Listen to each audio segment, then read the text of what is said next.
Alors bonjour, nous sommes en direct du Sénégal. Nous sommes en présence d'Omer. Omer, bonjour. Bonjour Chiara. Pouvez-vous vous présenter? Je m'appelle Omer Diédhiou. Comme vous l'avez dit, je suis du Sénégal, plutôt de la région sud qu'on appelle la Casamance. Mon travail, je suis un acteur de développement au niveau communautaire, un agent technique de développement. Avec les communautés, on essaie de voir comment promouvoir un développement réfléchi par les populations et fait par les populations également. Qu'est-ce que fait votre entreprise pour l'environnement? Et en Casamance, les communautés sont très traditionnelles. Et ici, dans ce département, la communauté Diola est une communauté qui est très ancrée dans sa culture. Et justement, sa culture est très rattachée à l'environnement, au terroir. Alors moi, mon organisme, le conseil départemental, essaie d'accompagner les populations, essaie de faire valoir, d'autant plus qu'on est dans un pays où il y a également la législation. Et on a la législation, on a le code forestier. Souvent, on a des difficultés à faire concilier les deux. Donc, on est là pour accompagner les populations et également dire à l'administration, à l'État que également les pratiques traditionnelles et la législation se valent. D'autant plus que depuis très longtemps, c'est les communautés qui ont protégé leur environnement.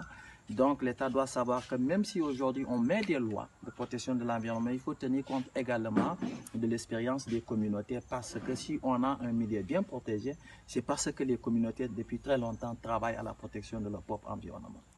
Également, on essaie d'accompagner, vous n'êtes pas sans le savoir, qu'actuellement avec tout le changement climatique, les communautés qui très longtemps vivaient de leur environnement doivent faire face à ce nouveau phénomène. Et justement, on essaie de voir comment faire pour avoir des projets de résilience, pour accompagner les communautés, pour que les communautés, à la place de détruire, puissent trouver des projets palliatifs pour leur permettre justement, tout en vivant de leur environnement, mais de pouvoir protéger correctement cet environnement. Voilà. Quels sont les problèmes environnementaux du Sénégal? Quelles sont les conséquences de ceci?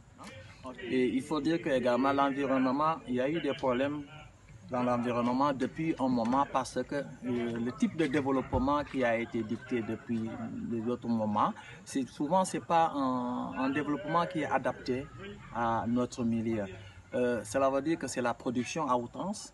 Et cette production à outrance ne tient pas très souvent compte de l'environnement, de la fragilité justement des écosystèmes que nous avons sur place. Ce qui fait qu'à un moment donné, nous avons vécu beaucoup de phénomènes avec l'apport des engrais chimiques, les apports des engrais pesticides et tout ça. Il y a eu quand même une détérioration de l'environnement. Nous avons eu également la remontée de la langue saline, ce qui fait que de plus en plus les vallées, il y a la salinisation des vallées. Alors voilà différents problèmes qui sont actuellement avec les changements climatiques, tout a accentué. Nous avons eu l'ensolement des rizières, il y a également la dégradation des côtes, l'avancée de la mer, tout un phénomène qui est là, qui fait qu'on est dans un milieu vraiment menacé. Pourquoi avez-vous choisi ce travail?